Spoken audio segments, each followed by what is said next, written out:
Maayong gabi, higala nakahimo na ba ang tanan og content karong na no? So ako mahigala kay of course nakahimo na.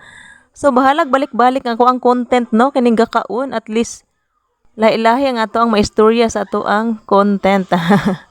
So kining ako ang content karong na mahigala kay always ra jud ni siyang gakaon. So sa diha no gakaon karon gakaon.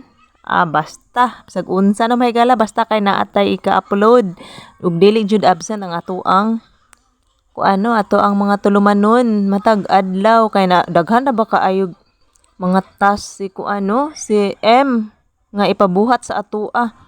So ako na mahigala kay bahala og dili na ko siya ma-complete at least nara jud ko'y mga ma-upload nako. So naay uban dito na mahigala nga dili jud siya nako ma-complete kay dili na ko kaya nga mahimo bitaw. So bahala na si M ato na mahigala at least basta kay akong hatagag earnings bahala gamay at least na So mo na siya na mahigala. Nasad ko i-share sa inyo no kay naadyoy usa ka content creator nga kanang kaundangon na jud kay siya sa ihang pagka vlogger. So mo na siya na mahigala gikapoy siya sa iyang pagka-vlogger kay kanang kana laging na-copyright daghang mga na-copyright then so ingon ana na mahigala niya kanang nawada na siya gana kay na-copyright. So ako siyang giingnan nga kanang i-delete lang na siya no kay maski bitaw kita no mahigala kanang maski og ganang na na bitaw ta na monetize dili gihapon ta kumpiyansa no og gamit og mga music kay syempre wala ta kahibalo nga ma-copyright dita didto nya ma-restrict ta. So sayang ka no mahigala og natay mga violation didto. So maglikay na lang jud ta no mahigala kung mahimo kung natay mga video ato ra lang na siyang i-voice over.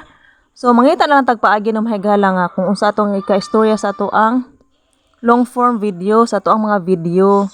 So mo na siya no mahigala maglikay na lang jud ta no nga kung kanang dili ta maghimo-himo dili ta magamit og kanang music ba kay sayang magud kaayo kung kanang nabitaw tay mga violation no nya kay na monetize na ka sayang jud kana siya no mahigala. So kanara bang pabalik-balik ang imuhang mga restriction no mahigala kay naambot lang basin og ma-remove ang ato ang ang ato ang account ana. So mo na siya no mahigala mag-amping jud ta kung mag-upload og mga video. So ana siyang mga original video no. So kato siya nga content creator na mahigala kung gikapoy siya himog mga video so pwede man pud ta mag-upload og mga picture. So mas sayo na kana siya na mahigala kay igo na ka mag-picture diha tapos imong i-upload. So mo ta mahigala no. Thank you for watching.